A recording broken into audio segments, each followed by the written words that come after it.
kana kwa TV ni yaku ni Signet free to air ni gikwa mukira ria kwa ni Mwangi wa Murugi na tukianjiria na maria tugikuhaririirie ni ati family imwe kuma county kana kuma mwena wa Kasambara giciga guku ni county ni ya Naikuru ni maragetha kihoto kia mwana wao na uria ni wa ukuru wa miaka 12 na uria wirikanite gukorwo agitharikirwo kana kuragwo na njira ya unyamu ni kina na mwiri wake gwitiganirio githaka-ini kuringana na uthuthuria uria wikitwo ni ruhonge rwa uthuthuria guku bururi-ini mwana uyu agikorirwo akiamba kunyia gukirio gukana kuringana na murugamiriri munene wa maabitha aya mwena uyu niwe Francis Tubo ni akigite ati ni makiambikira uthuthuria itemi ria gutigirira ni makihithurania ekwirwo angero eno.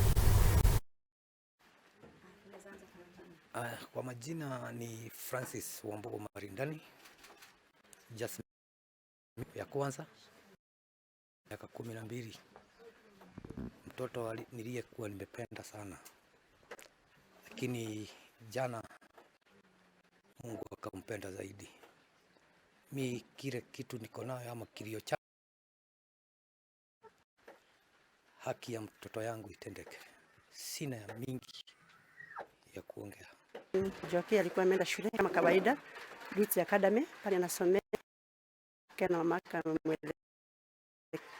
Na wakati alikuwa narudi nyumbani ndio hakufika kama vile mwanzo amesema hapo mbele, hakuweza kufika nyumbani sababu huwa na hapa nyumbani saa 11 na hapo mama na baba wakaona mtoto hajafika. Mama akachukua hatua kaenda mpaka Baru kumwangalia, akamkosa tena, akarudi mpaka hapa nyumbani mtoto hayuko.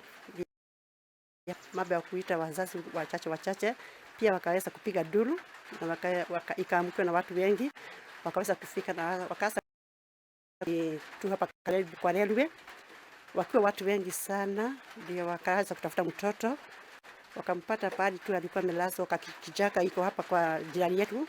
Kwa majina ya Joseph Geshimu, kwa taaluma yangu mimi ni mwalimu.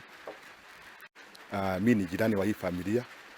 Kwa wazazi wangu hapa ni hapa juu ni majirani, although mimi I dwell in Baruko.